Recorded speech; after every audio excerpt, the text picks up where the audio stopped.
doing her thing with the Underground Railroad. I volunteered my services, and she said that if she needed me, she'd call. Well, guess what, Charles? She hasn't called once. I don't want to be a pest where Lizzie and her new baby are concerned. She and Cosmo are so happy.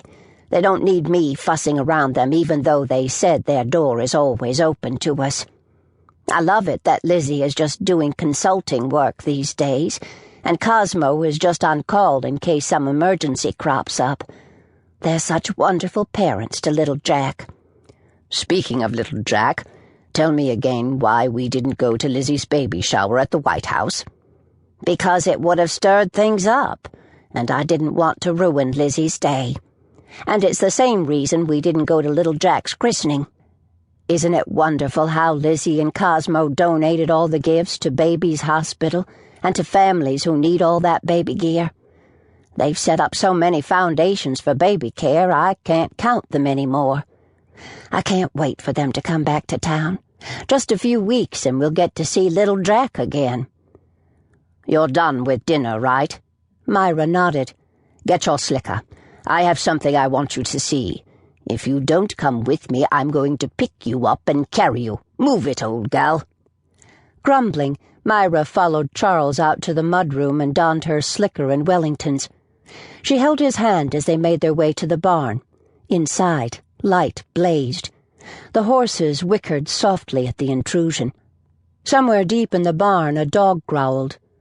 Be quiet. Don't make any fast moves or loud noises. Just stay with me. It's just me, Charles, little lady. I'm coming in. Remember what I said, Myra. Look. Myra looked down into a mountain of straw where a warm blanket had been spread. I don't know what her name is or even how she got here, but here she is with her newborn pups. I found them this morning. I call her little lady. Not that she's little, because she isn't. Ooh, Charles! Myra dropped to her knees in front of a magnificent golden retriever, who eyed her warily. She made no move to touch the mother or her pups. Did you feed her, Charles? I did, and she gobbled it all down. I'd like to bring her and the pups into the house, if you don't mind. You know, just to keep an eye on her. I already called a vet, and he came out earlier this afternoon. Aside from being undernourished, little lady is fine. He gave me some nutrients and vitamins to give her. Like I said, it will be a lot easier to take care of them in the house. Of course it will. But you said we can't touch them.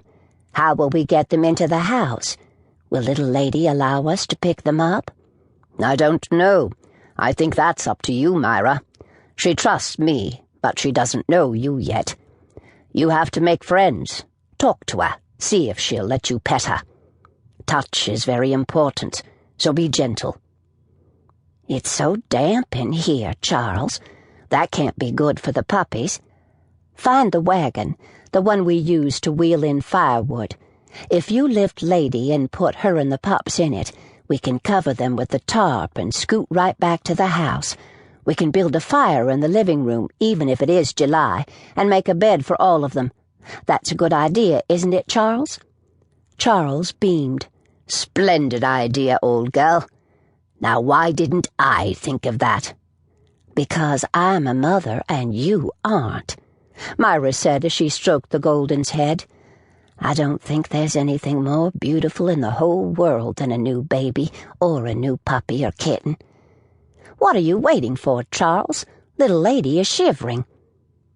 40 minutes later, the air conditioning in the house was turned off, and a fire was blazing in the humongous fireplace. Old, worn, soft blankets were spread close to the hearth, but not too close, in case a spark eluded the fire screen. Mother and pups were settled within minutes. A bowl of real food was set out for little lady, who gobbled it down within seconds. When she was finished, she used her snout to move the bowl away from the blanket. Then she offered up her paw to Myra, who dutifully shook it. I think you have your family, old gal, Charles said. Myra looked up at her husband, her eyes misty with tears. Whatever would I do without you, Charles? You always make it come out right somehow.